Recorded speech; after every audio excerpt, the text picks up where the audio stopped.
I know in one of my videos, I said I wasn't gonna use no lady diapers. But girl, I lived in them diapers.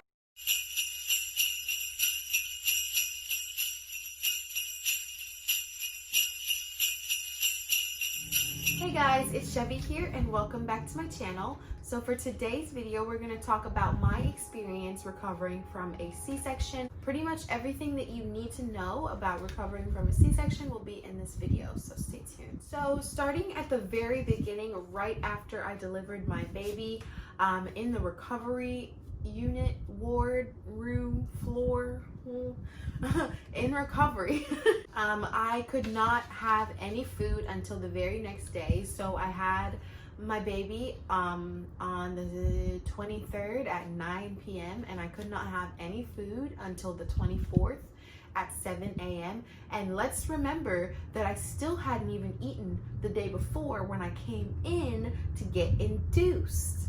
So I was running on like literally just ice and saline for like 2 days before I can get some solid food. I remember something that was freaking terrible. Oh my God, I'm like traumatized. Right after freaking having a C-section, here comes in this nurse to come push on my belly. Are you psycho? Get away from me. Oh my goodness, she said that and I was like, you're gonna, You're gonna what? You're gonna what?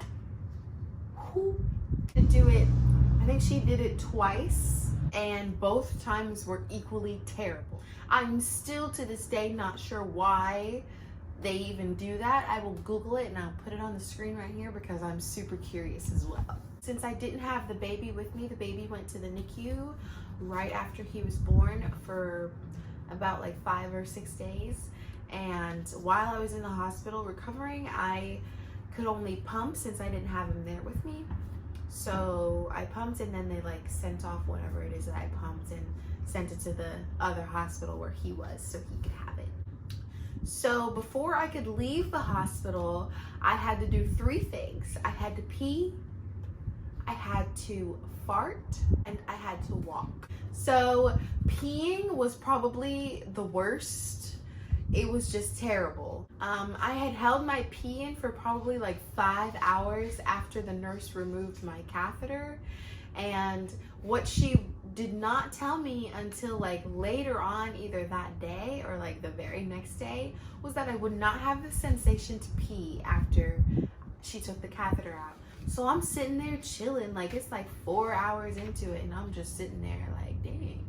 You know, I haven't done a minute. I haven't peed. I'm pretty sure she took the catheter out. I ain't got to pee, so. And then she kept coming in, like checking on me. Did you pee yet? And I was like, no, I don't have to yet.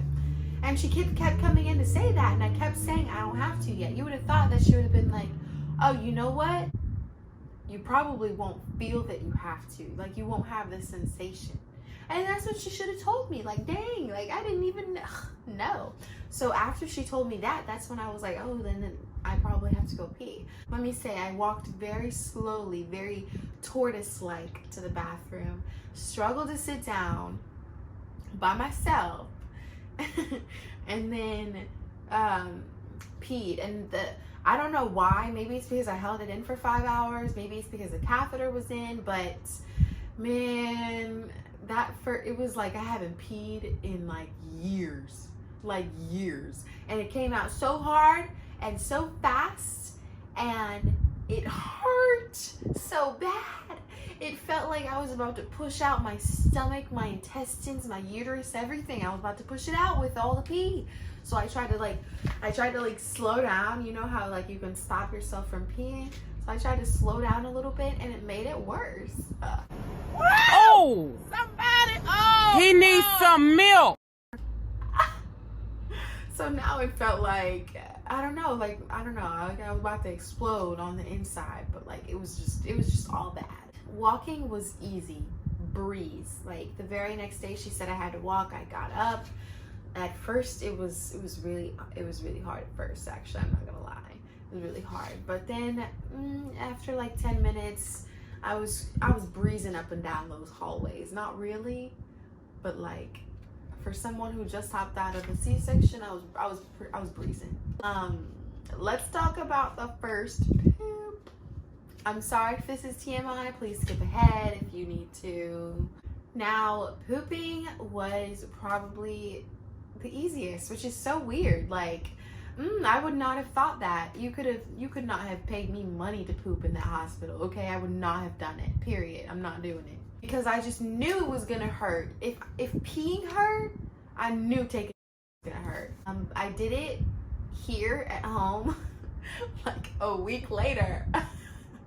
A week later, I checked out of the hospital. The nurse was like, if you haven't pooped after 3 days, you need to call us. Something's wrong. 1 week later, I'm sitting there like, okay, it's about time.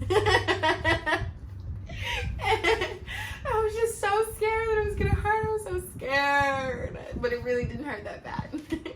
One tip for y'all though, also might be TMI, after a C-section, even vaginal delivery, I mean, go ahead and put some wipes in the bathroom, some flushable wipes. Not saying anything else. Let's talk about bleeding really quick. For me, I didn't really bleed too much. I know in one of my videos, I said I wasn't gonna use no lady diapers. But girl, I lived in them diapers. You can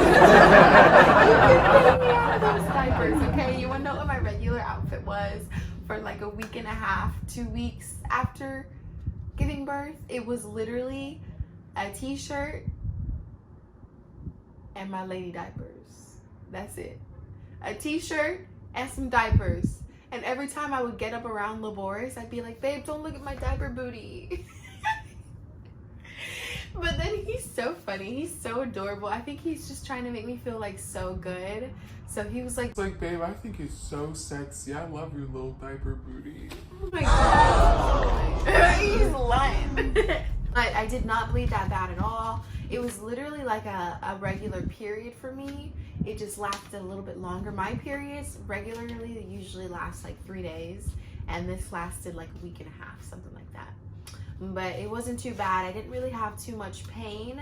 I did have those after ease drops I was talking about that you can get on Amazon, but those worked pretty good. I didn't really have too much pain, like period pain. Since we're talking about period pain, let's talk about pain, because that was intense, okay?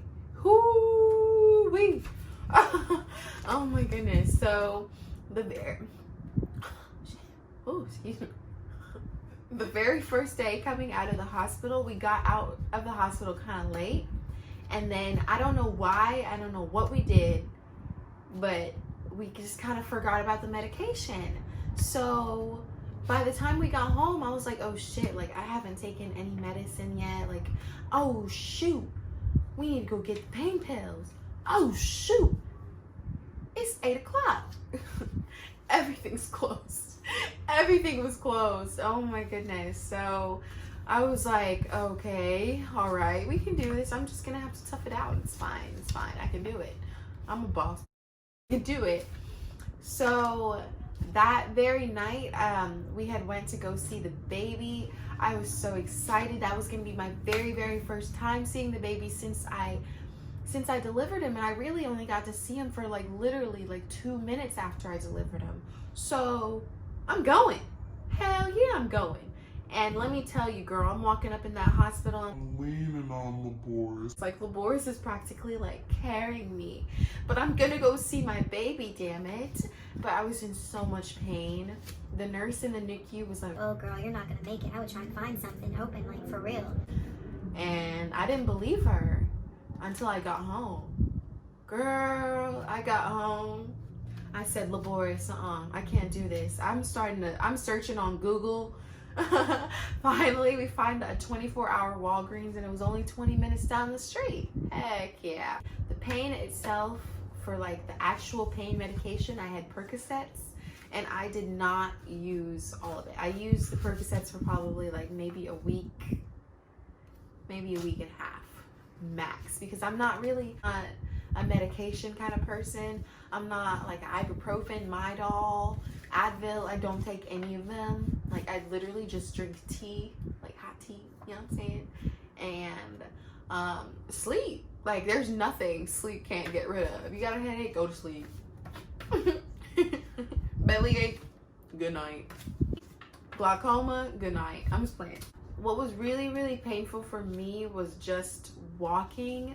I feel like the very first few days, Laboris had to help me do everything, and I mean it. He had to help me out of bed. He had to help me get back in bed. He had to help me to the bathroom.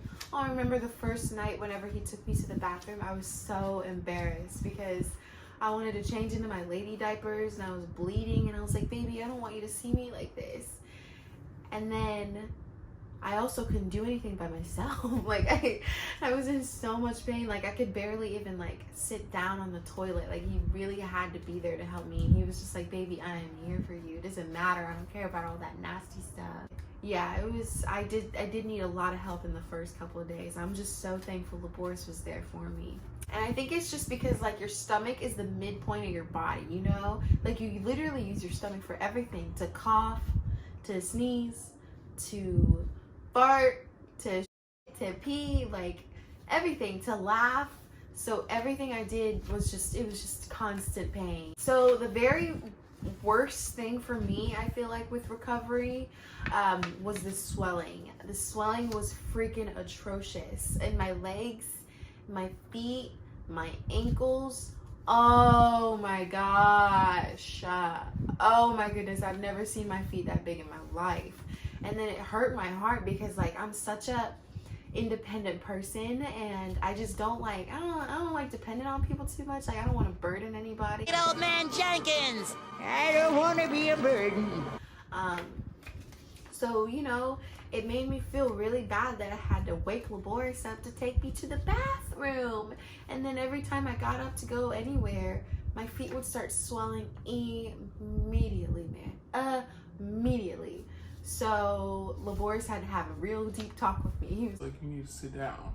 You need to rest. You need to stop moving around. Like, if you need something, ask me. Let me get it for you. And whenever his back was turned, I'd sneak and like go get a bottle of water from the kitchen because I just, you know, hey Laboris, can you go get me a bottle of water from the kitchen? Like, who wants to do that? So that really did not help my swelling situation. It would have helped 10 times better had I actually stayed off my feet and rested. And even now, to this day, they're still not back to their regular size. Like, dang. I used to be able to fit in my mom's shoes, and now I can't fit in my mom's shoes. I have to buy my own shoes. Like, what? So the very last thing that I wanted to talk about is sex. And the doctor recommends that you not have sex for 6 weeks.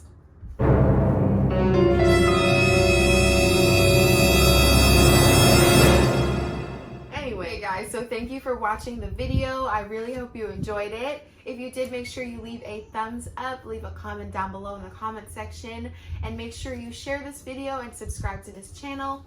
Hit that post notification bell so you get notified when I post a new video, and do not forget that it's Vlogmas. So I'm gonna see you right back here tomorrow for another video. I hope you have a great day, a great week, a great month, and a great year. And I'll see y'all in my next video. Peace and love.